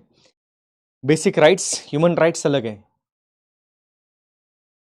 फंडामेंटल राइट्स, ऑल पर्सन, अरे बताओ भाई सर, 6 होते हैं, वो तो मेरे को पता है, पर होते क्या फंडामेंटल राइट्स? देखो, फंडामेंटल का मतलब क्या होता है? द फंडामेंटल, जो शब्द फंडामेंटल उसका मतलब होता है बेसिक। फंडामेंटल राइट्स मतलब होता है बेसिक राइट्स। देखो क्या होता है, जितने भी लोग हमारे भारत के अंदर रहे ना, जो भी व्यक्ति हमारे भारत के अंदर है, जितने भी भारत के हमारे नागरिक हैं, उनके पास जन्म से ही इस देश में कुछ अधिकार हमारी सरकार ने दिए हैं, हमारे संविधान ने दिए। सरकार तो अधिकार क्या है देगा, हमारे संविधान ने दिए कि हमारे देश में जितने भी लोग हैं उन सबके पास अपने जन्म से ही, उन्होंने जन्म लिया, अपने जन्म से ही हमारे देश में कुछ जितने भी लोग हैं उनके पास कुछ अधिकार हमारे संविधान ने उनको देकर रखे। जैसे एग्जाम्पल की बात करें, तुम्हारे पास इस देश में बोलने का अधिकार है, तुम्हारे पास इस देश के अंदर कहीं भी घूमने फिरने का अधिकार है, तुम्हारे पास इस देश में एजुकेशन पाने का अधिकार है कि नहीं, तुम्हारे पास इस देश में किसी भी काम को करने का अधिकार है। ये आपके बेसिक राइट्स है। तो फंडामेंटल राइट्स का मतलब ये होता है कि फंडामेंटल राइट्स वो अधिकार होते हैं जो किसी देश के नागरिक को उसके जन्म से मिल जाते हैं। आपने इस देश में जन्म ले लिया तो आपके सारे अधिकार यहां पर मिल जाएंगे, तो ये नहीं फंडामेंटल राइट्स कहा जाता है। तो ये चीज याद रखना, fundamental rights are the basic rights जो उस कंट्री के नागरिक को दिए जाते हैं, जो उस कंट्री में रहता है, जो उस कंट्री का नागरिक है। याद रखिएगा, अगर आप इस देश के नागरिक हैं तो आपको अधिकार दिए जाते हैं, और इन्हें फंडामेंटल, फंडामेंटल मतलब इन्हें बेसिक राइट्स के नाम से हम जानते हैं। आई बात समझ में? क्लियर है? समझ में आ गया? यहां तक समझ में आ गया? यस, बिल्कुल। ये चीज याद रखना कि सब सबके पास अधिकार है ना, फंडामेंटल राइट। तुम्हारे पास भी इस देश में अधिकार है, तुम देश में कहीं भी घूम सकते हो, कहीं भी फिर सकते हो, कहीं भी बातचीत कर सकते हो, गाना गा सकते हो, है कि नहीं? तुम्हारे पास अधिकार, you have right in the our country, और ये तुम्हारे बेसिक राइट्स है, फंडामेंटल राइट्स है। अब फंडामेंटल राइट्स तो कंट्री टू कंट्री वरी करते हैं। फॉर एग्जाम्पल की बात करें कि भारत में जो फंडामेंटल राइट्स हैं, क्या वो सेम फंडामेंटल राइट्स अमेरिका के अंदर है?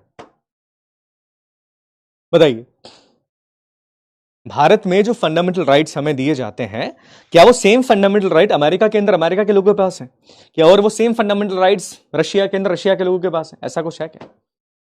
Is it like that? ऐसा कुछ है क्या? बिल्कुल सही बात है। भारत के अंदर जो फंडामेंटल राइट्स भारत के लोगों के पास हैं, क्या सेम फंडामेंटल राइट्स रशिया के अमेरिका के लोगों के पास है? नहीं साहब, ऐसा नहीं होता। Fundamental rights country to country vary करते हैं। नोट करना बेटा, देश टू देश, country to country fundamental rights vary करते हैं। फॉर एग्जांपल की बात करें, अमेरिका के अंदर फंडामेंटल राइट्स अमेरिका के अलग होंगे, अपने अलग होते हैं। तो याद रखना, country to country fundamental rights vary करते हैं।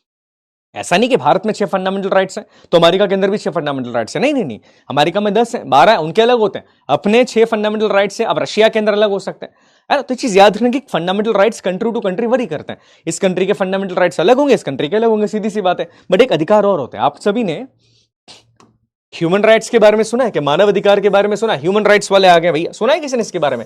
मूवी के अंदर नहीं दिखाते, किसी को मारा पीटा तो ह्यूमन राइट्स वाले आ जाते हैं। ह्यूमन राइट्स सुना है किसने? ह्यूमन राइट्स, मानव अधिकार का उल्लंघन हो गया है, सुना है ह्यूमन राइट्स के बारे में? मूवीज में दिखाया जाता है, मूवीज के अंदर देखा होगा आपने कि आपने मानव अधिकार का उल्लंघन कर दिया, ये है वो, सुना है इस बारे में? यस, हम बात करें ह्यूमन राइट्स के बारे में। ह्यूमन राइट्स क्या होते हैं?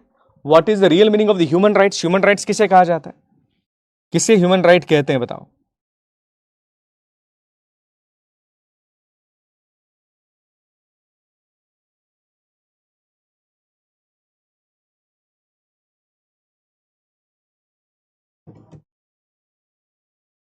मानव अधिकार। देखो, मानव अधिकार के अंदर एक चीज याद रखना, मानव अधिकार पूरी दुनिया में सबके सेम होता है।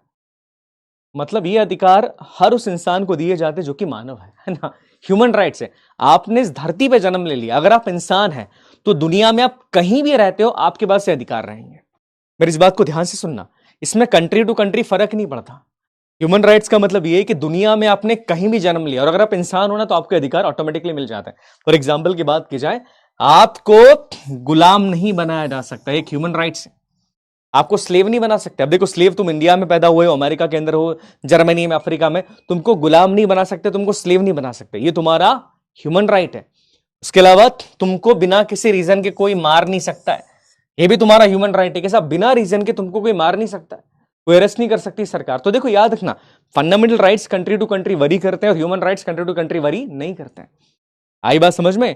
ये सारी कंट्रीज में सबके सेम ह्यूमन राइट्स, सब कुछ कंट्रीज में कहने के लिए, बाकी जगह जैसे नॉर्थ कोरिया में किम जोंग भाई साहब है, अब वो कहने के लिए तो बोलते कि साहब हमारे ह्यूमन राइट्स हैं, और उनके ह्यूमन राइट्स अपन सब जानते हैं, वो कब गोली मार दे भरोसा नहीं। तो याद रखना, human rights country to country vary नहीं करेंगे, बट हम फंडामेंटल राइट्स के बारे में पढ़ेंगे। और ये फंडामेंटल राइट्स कहां लिखे? हमारे संविधान में लिखे। भारत के जो फंडामेंटल राइट्स हैं जिनके बारे में आज हम बात करेंगे, भारत के फंडामेंटल राइट्स भारत के संविधान में लिखे हैं कि ये हमारे फंडामेंटल राइट्स हैं, ये हमारे बेसिक अधिकार है। याद रखिए, कहीं और नहीं लिखे, भारत के संविधान में लिखे कि ये हमारे फंडामेंटल राइट्स, ये हमारे बेसिक राइट्स हैं। तो ये चीज याद रखना कि हमारे फंडामेंटल राइट्स हमारे संविधान के अंदर लिखे हैं।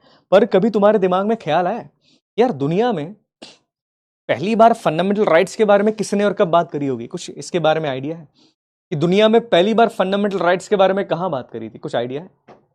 हाँ जी बताइए सर। अगर पेरेंट्स पीटे तो भाई कुछ नहीं कर सकते, पेरेंट्स तो पीटते ही है ना पेरेंट्स तो पीटेंगे। हाँ, माँ बाप सबसे बड़े लोग होते हैं यार। सी, माँ बाप से बड़ा कोई नहीं है इस दुनिया के अंदर, ये दिमाग में फिट कर लेना। अब तुम बोलोगे सर मम्मी पापा हमको मारते हैं, पीटते हैं, समझते नहीं। मैं समझता हूँ यार, कई बार क्या होता है, मतलब मैं खुद भी इस बात पे बिलीव करता हूँ, कई बार पेरेंट्स हमको नहीं समझ पाते हैं, है ना। हुआ है किसी के साथ ऐसा, मेरे साथ होता था कुछ समय पहले, कुछ समय मतलब बहुत टाइम हो गया ऐसा। कई बार पेरेंट्स हमको नहीं समझ पाते हैं, है ना। हम कुछ और कहना चाहते हैं, वो कुछ और समझ लेते हैं, और फिर एक टाइम ऐसा आता है कि हम उनको समझाना बंद कर देते हैं। हम केवल गुस्सा करते हैं कि हमको लगता है कि हमारे पेरेंट्स हमारी बात समझेंगे नहीं। मैं समझता हूँ वो चीज़ें भी, ऐसा होता है लाइफ के अंदर। पर देखो क्या है, मैं क्लियरली तुमको एक बात बता दूं, पेरेंट्स है ना हमारे डरते हैं यार। हमारे माँ बाप बहुत डरते हैं। वो डरते क्यों है? उन्होंने दुनिया देखी है, वो जानते दुनिया कैसी है, वो जानते दुनिया केवल उस आदमी की इज्जत करती है जिसके पास पैसा और नौकरी है।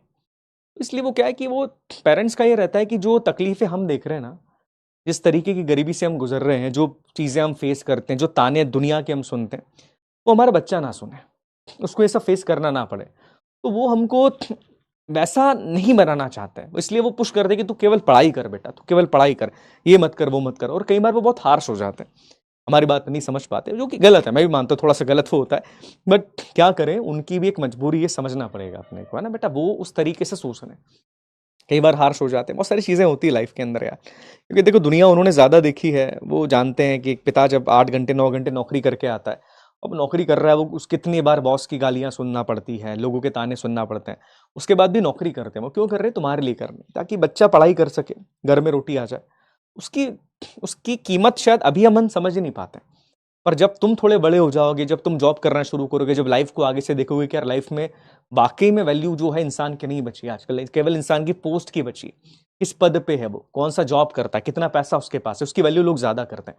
तब तुम समझोगे कि यार पेरेंट्स शायद सही कहते थे कि पढ़ाई कर लेना चाहिए। हार्श रियलिटी है, बट ये एक्सेप्ट करनी पड़ेगी। नाउ डेज बाकी चीजें बहुत सेकेंडरी हो गई है, ह्यूमन इमोशंस की वैल्यू इतनी नहीं रही आजकल। आजकल ह्यूमन करते क्या है उसकी वैल्यू ज्यादा है। चलिए अब कुछ कहानी बताता हूं थोड़ी सी मैं। देखो बहुत समय पहले की बात है, फंडामेंटल राइट्स की शुरुआत कहां से हुई उसके बारे में बात करते हैं। बहुत समय पहले की बात है, बहुत समय मतलब समझ जाओ बहुत समय पहले की बात है। बहुत समय पहले इंग्लैंड में एक राजा हुए, उनका नाम था किंग जॉन साहब। किंग जॉन भाई साहब बहुत बड़े राजा थे इंग्लैंड के। अब वो जो राजा है ना, ये राजा थोड़े से साइकोलॉजिकल इशू इसको भी है। साइकोलॉजिकल इशू का मतलब क्या होता है? एग्जाम्पल की बात करें, किसी को भी पकड़ के जेल में डाल देना, किसी को भी भाई साहब मार देना, किसी को भी जेल में डाल देना, किसी की भी संपत्ति लूट लेना। मतलब ये राजा थोड़ा खतरनाक किस्म का आदमी है, कुछ भी करता है जनता के साथ। अब क्या होता है, इस राजा का राज्य बहुत बड़ा था, बहुत बड़ा राज्य इसका था भाई साहब, बहुत बड़ा राज्य इनका। अब इसने क्या करा था, अपने राज्य को चलाने के लिए अपने नोबल्स में, नोबल समझते हो ना? हाँ जी, नोबल्स का मतलब क्या होता है? हाँ जी, रॉयल फैमिली के लोग, कि भाई अपने जो नोबल्स थे उनको इसने अपने राज्य की थोड़ी थोड़ी बागडोर दे के रखी थी। फॉर एग्जांपल की बात करें, इतना बड़ा एरिया एक नोबल को दे दिया, इतना बड़ा एरिया एक नोबल को दे दिया, इतना बड़ा एरिया दूसरे नोबल को दे दिया, इतने बड़े एरिया में राजा खुद राज कर रहा है। अब क्या होता है, राजा एट्रोसिटीज कर रहा है, कभी यहाँ के लोगों को पकड़ के मार दे, कभी इस एरिया के लोगों को पकड़ के मार दे, कभी इस एरिया के लोगों को पकड़ के मार दे। अब जितने भी ये लोग थे, ये सारे लोग इन नोबल्स के पास गए, बोले यार ये राजा तो बड़ा खतरनाक है, कि राजा कुछ भी करता है हमारे साथ, हमारे पास इस देश में कुछ अधिकार ही नहीं है, कि राजा कभी हमको पकड़ के मार देता है, कभी हमको पकड़ के ले जाता है, आप सब मिलके कुछ कीजिए। अब नोबल्स ने भी बोला कि ये तो गलत कर रहा है राजा, भले ही हमारा राजा है पर ये गलत तो कर रहा है, बिकॉज ये जनता हमारे इधर रह रही है ना, हमारे एरिया के अंदर जनता रहती। अब क्या किया जाए? तो एक बार क्या करा, जो सारे नोबल्स थे उन्होंने अपनी खुद की एक आर्मी बनाई बहुत बड़ी, और राजा के महल के सामने आके राजा को घेर लिया। ये देखो, ये राजा बीच में घेर लिया, और सब नोबल्स खड़े हो गए, बोले भैया ये क्या कर रहे हो तुम? वो राजा घबरा गया, बोले अच्छा मैं नहीं करूंगा। तो नोबल्स ने बोला नहीं, ऐसे नहीं मानेंगे, हम आपको एक डॉक्यूमेंट देते। नोबल्स ने इसको एक डॉक्यूमेंट दिया, देखो दिख रहा है डॉक्यूमेंट, एक बहुत बड़ा डॉक्यूमेंट दिया, ये देखो दिख रहा है डॉक्यूमेंट, हाँ ये डॉक्यूमेंट दिया। इस डॉक्यूमेंट पे लिखा था कि आज के बाद किसी भी आदमी को कोई ऐसी अरेस्ट नहीं कर सकता, लोगों के पास अपने घर को सुरक्षित रखने का अधिकार है, राजा किसी को भी ऐसी अरेस्ट नहीं कर सकता, राजा किसी की भी संपत्ति को नुकसान नहीं पहुंचा सकता, सबके पास कहीं भी घूमने फिरने का अधिकार होगा, सबके पास इस देश में व्यापार करने का अधिकार होगा। और लास्ट में राजा से सिग्नेचर करवा लिया। अब ये जो डॉक्यूमेंट बना, ये कहा जाता है कि दुनिया का पहला डॉक्यूमेंट है जिसमें लोगों के फंडामेंटल राइट्स या बेसिक राइट्स के बारे में बात की गई थी। तो छोटी सी बात याद रखना, और इस डॉक्यूमेंट का नाम था मैग्ना कार्टा। नोट करना, कहानी यहां से आती है और सवाल भी यहां से आता है। इस डॉक्यूमेंट का नाम था मैग्ना कार्टा। मैग्ना कार्टा इस डॉक्यूमेंट का नाम रखा गया था। इस डॉक्यूमेंट में लोगों के फंडामेंटल राइट्स के बारे में बात की गई थी। इसलिए भारत के संविधान का जो पार्ट 3 है ना, हमारे संविधान का जो पार्ट 3 है, हमारे संविधान के पार्ट 3 को भी मैग्ना कार्टा कहा जाता है। पता है रीजन क्या है? रीजन ये है बेटा कि हमारे संविधान के पार्ट 3 में फंडामेंटल राइट्स के बारे में बात की गई है। That is the only reason कि हमारे संविधान के पार्ट 3 को मैग्ना कार्टा बोलते हैं, बिकॉज फंडामेंटल राइट्स इस मैग्ना कार्टा के अंदर थे। आई बात समझ में क्लियर हो गया ना? उन्होंने बेटा फ्रेंच रेवोल्यूशन यूरोप के अंदर है, ये ब्रिटिश म्यूजियम में, ठीक है? हाँ जी। अरे बेटा तब तक तो थे ही नहीं ना ऋषि। ब्रिटिशर्स ने इतना अत्याचार हमारे ऊपर करा है कि मतलब वो तो बेकार लोग हैं।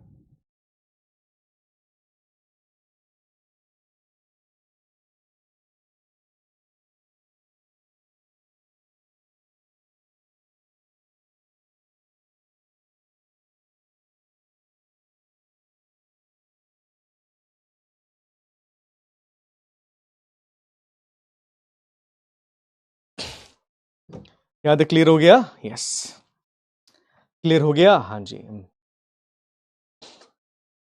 सही बात है। हाँ जी। तो रशिया तो यूरेनियम वेपन, सारे वेपन यूरेनियम से सारे वेपन नहीं बनते। सी रिमेंबर, सारे वेपन यूरेनियम से नहीं बनते।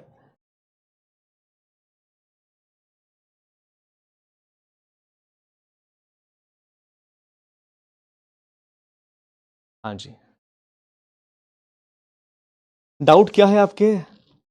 डाउट देखूं? क्या डाउट है देख लेते हैं बेटा, आपके डाउट्स को एक आध डाउट देख लेते हैं, बिकॉज नहीं तो डाउट देखने में समय निकल जाएगा। बात करेंगे बेटा ना चाइल्ड लेबर के बारे में गुरलीन, अभी बात करेंगे बेटा, अपन उस पर आए नहीं अभी ना। आर्टिकल 25, 24 इसके बारे में बात करेंगे। हाँ बेटा, बहुत चीजें हुई है। आर्टिकल 42 के द्वारा बहुत सारी चीजें ऐड की गई संविधान के अंदर, इसलिए हम माफ कीजिएगा 42nd अमेंडमेंट के द्वारा, मतलब 42nd अमेंडमेंट के द्वारा हमने इतने सारी चीज संविधान के अंदर ऐड करी कि 42nd अमेंडमेंट को मिनी कॉन्स्टिट्यूशन बोलते हैं। कि यार सब एक छोटा संविधान है, इतनी चीजें आपने संविधान के अंदर 42nd अमेंडमेंट के द्वारा ऐड कर दी, इसको लघु संविधान कहा जाता है। हाँ ना, बिल्कुल सही कह रहे हैं आप। ओके ओके, प्रकृत सिंह सर बेसिक स्ट्रक्चर ऐसा है एसआर बोमाई केस नहीं, किसने कहा? केशवानंद भारती केस में दिया गया था। एसआर बोमाई केस के अंदर बेसिक स्ट्रक्चर की धज्जियां उड़ा दी थी। हाँ, कि पार्लियामेंट कुछ भी कर सकती है। बिल्कुल सही है। चलिए ठीक है, अब एक सवाल जो कि काफी बेसिक है, मैं पूछता हूं आप लोगों से। मुझे बताओ, आज भारत के संविधान में, आज के टाइम पे अगर मैं बात करूं, आज भारत के संविधान में हमारे कितने फंडामेंटल राइट्स हैं?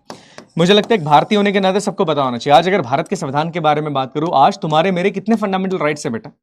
कितने बच्चों को ये जानकारी है कि आज हमारे संविधान में हमारे इतने फंडामेंटल राइट्स हैं? बताओ मुझे, हमारे भारत के संविधान में आज हमारे कितने फंडामेंटल राइट्स हैं? आज की तारीख में बात कर रहा हूं मैं, आज की तारीख में हमारे भारत के संविधान में हमारे कितने फंडामेंटल राइट्स हैं? ध्यान से मेरी बात सुनना, मैं अभी के बारे में पूछ रहा हूं। मैं आज के तारीख में भारत के संविधान में हमारे कितने फंडामेंटल राइट्स हैं?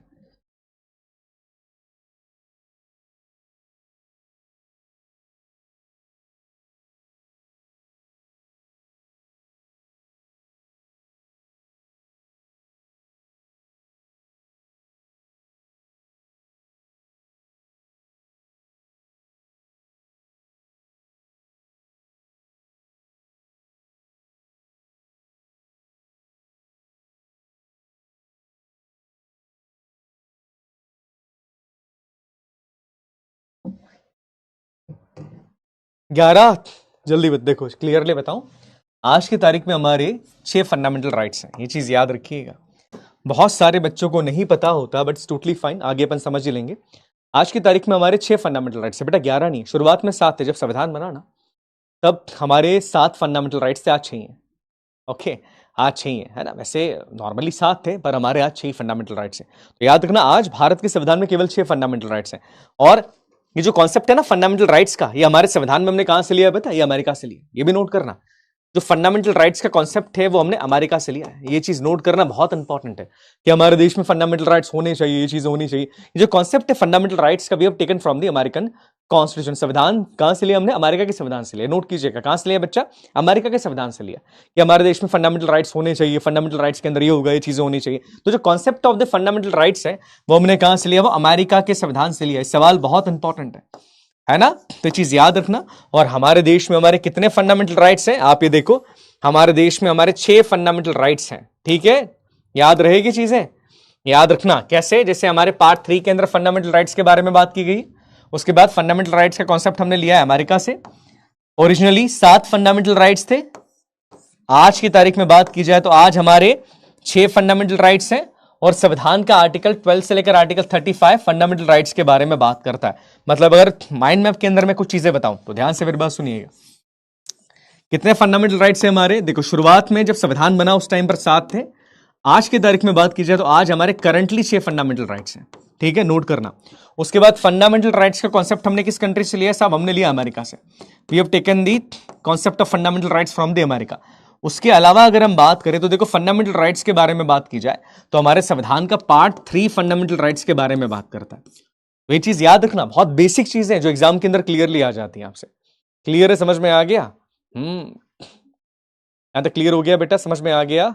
ओके, सही बात है।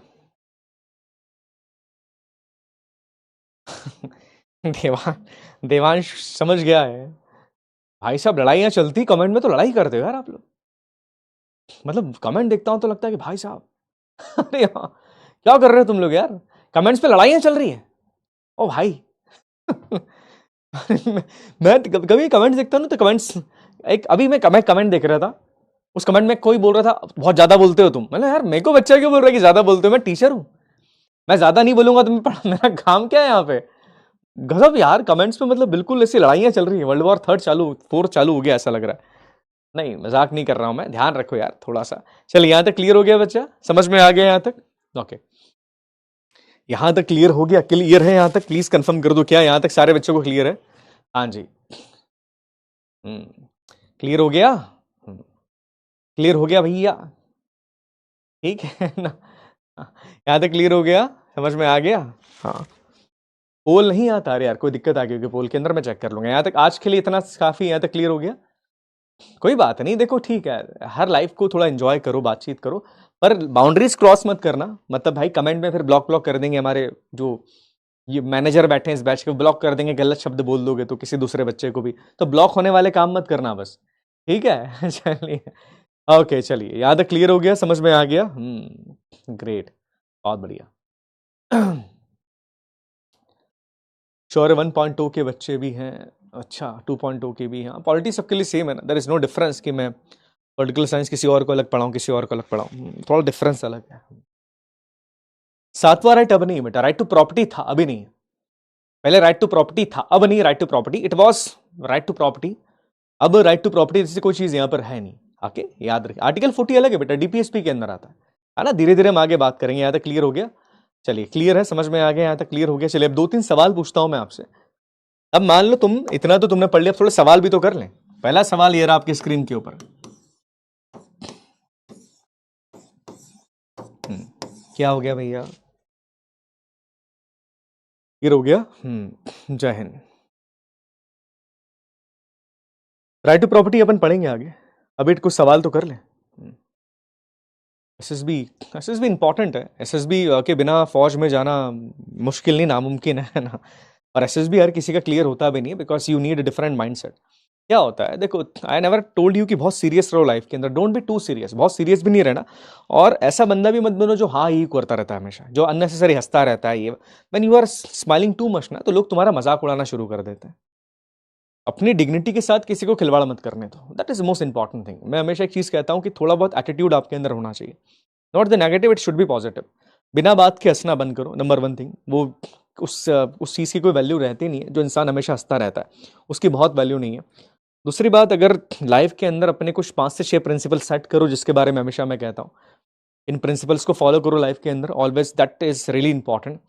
तीसरी बात, अननेसेसरी आपसे जब तक कोई एडवाइस ना मांगे डोंट गिव देम एडवाइस, फर्क नहीं पड़ता कि कौन क्या है, एडवाइस मत दो। और चौथी बात विच इज रियली इंपॉर्टेंट, अपने इमोशंस पे कंट्रोल रखो। तुम्हारे इमोशंस तुमको दुनिया में आगे भी ले जाएंगे और तुमको दुनिया में सबसे ज्यादा खत्म भी कर देंगे। एज अ साइकोलॉजिस्ट से बात कर रहा हूं मैं तुमसे, इमोशनल इंटेलिजेंस ही बहुत जरूरी होती है। अपने इमोशंस पे काबू रखो। ओके ये सबसे इंपॉर्टेंट चीज है। हमारे इमोशंस पे हमारा काबू नहीं होता। हम कब कहाँ किससे कैसे बात करते हैं, किस लहजे में बात करते हो, क्या बात कर रहे हैं, वो काफी इंपॉर्टेंट हो जाता है कि नहीं? बट हम समझ ही नहीं पाते कि व्हाट आई एम डूइंग। और किसी के प्रेशर में मत आओ कि मेरे चार दोस्त ये करते तो मुझे भी करना पड़ेगा, फर्क नहीं पड़ता। यू आर डिफरेंट, तुम डिफरेंट बिल्ड के हो।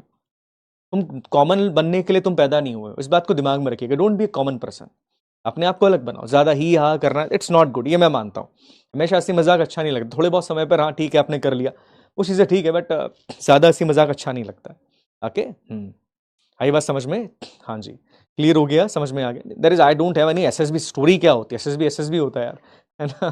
ठीक है, हाँ चलिए क्लियर हो गया। मेरा एसएसबी इंटरव्यू का क्या है, नहीं बढ़िया था, काफी पहले हुआ यार, कोई दिक्कत नहीं थी उसमें, क्या इशू होगा? एसएसबी वाज गुड, कोई दिक्कत नहीं है। देखो क्या होता है, एक चीज याद रखिएगा, what I believe, secrecy is the biggest weapon. Don't tell about your self too much about to the people. लोगों से अपने बारे में ज्यादा मत बोलो, है ना? इंपॉर्टेंट है। अपने बारे में बहुत ज्यादा किसी को पता मत लगने दो। सीक्रेसी सबसे इंपॉर्टेंट चीज होती है। थोड़ा सा सीक्रेटिव बनो, दैट इज इंपॉर्टेंट थिंग। अपने आप को खोल के मत रख दो कि मैं ऐसा ही हूँ, है ना? थोड़ा सीक्रेटिव बनो, लोग इंटरेस्ट लेना शुरू करेंगे तुम्हारे अंदर, ये है क्या, है ना? That's important. चलो छोड़ो, हाँ सवाल पूछ रहा हूँ मैं तुमसे, मुझे एक सवाल का जवाब दीजिएगा। अच्छा मैंने एक चीज पूछी थी आपको याद है, हमने ऑब्जेक्टिव रेजोल्यूशन के बारे में बात करी थी।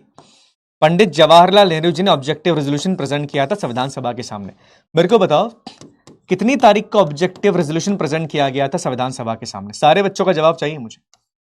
कितनी तारीख को संविधान सभा के सामने ऑब्जेक्टिव रेजोल्यूशन प्रेजेंट किया गया था? बताओ जल्दी, काफी इंपॉर्टेंट है।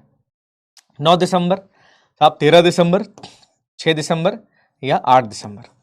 ऑब्जेक्टिव रेजोल्यूशन संविधान सभा के सामने कितनी तारीख को प्रेजेंट किया गया था? जल्दी बताइए। ऑब्जेक्टिव रेजोल्यूशन के बारे में बात कर रहे हैं जो कि पंडित जवाहरलाल नेहरू जी ने प्रेजेंट किया था, जल्दी बताइए।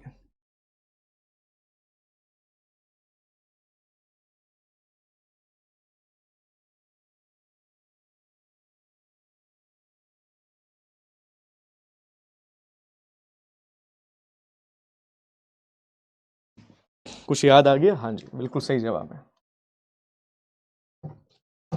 13 दिसंबर सही बात है। 13 दिसंबर को किया था ऑब्वियसली, बता दिया मैंने तो।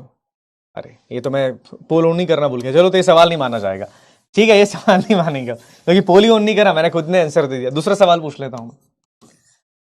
अगला सवाल ये रहा आपकी स्क्रीन के ऊपर। इस सवाल का जवाब तो मुझे लगता है कि बहुत सारे बच्चे दे देंगे। देखिए संविधान सभा में हमने बहुत सारे लोगों के बारे में बात करी, बहुत सारे लोग थे, ये संविधान सभा बनने में काफी समय लग गया। उस टाइम पर एक ऑफर आया था जो अंग्रेजों ने पहली बार हमारे सामने रखा था। The name was the August offer. उस ऑफर का नाम था अगस्त ऑफर। अगस्त ऑफर मुझे बताओ किस साल हमारे सामने दिया गया था? अंग्रेजों ने अगस्त ऑफर को किस साल हमारे सामने रखा था? सवाल समझ में आ गया? अगस्त ऑफर दिया था सबसे पहले इन लोगों ने हमको, तो अगस्त ऑफर किस साल इन्होंने हमारे सामने रखा था? इस टाइम पर इन्होंने अगस्त ऑफर को हमारे सामने प्रेजेंट कर दिया, ले लो, ये लो साहब अगस्त ऑफर है आपका, है ना? तो अगस्त ऑफर को संविधान सभा के सामने कब प्रेजेंट किया गया?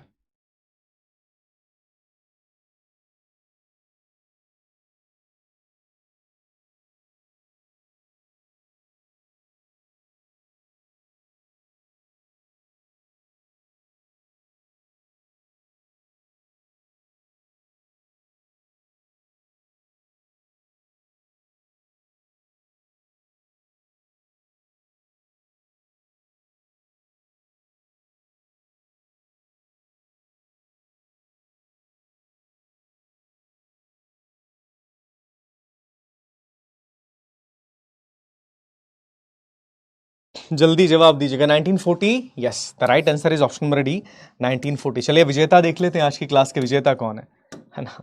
कौन है विजेता भैया आज की क्लास से? ओके, ओमकार है, शिवम कुमार साहब भी हैं, काजल भी है और कशिश भी है। चलो बहुत सारे बच्चे हैं, मतलब ये नंबर थोड़े से ज्यादा थे इनके। चलिए ठीक है बेटा, तो आज के लिए इतना काफी है। अब थोड़ा ध्यान रखना, है ना? इंपॉर्टेंट चीजें हमने करी, but still you need to understand कि चीजें थोड़ा सा ध्यान से समझिएगा। और मिलते हैं अब कल, ध्यान रखना, चलो ध्यान रखो अपना और मेहनत करते रहो। तब तक के लिए जय हिंद, जय भारत, भारत माता की जय। और याद रखना, रिवीजन करना।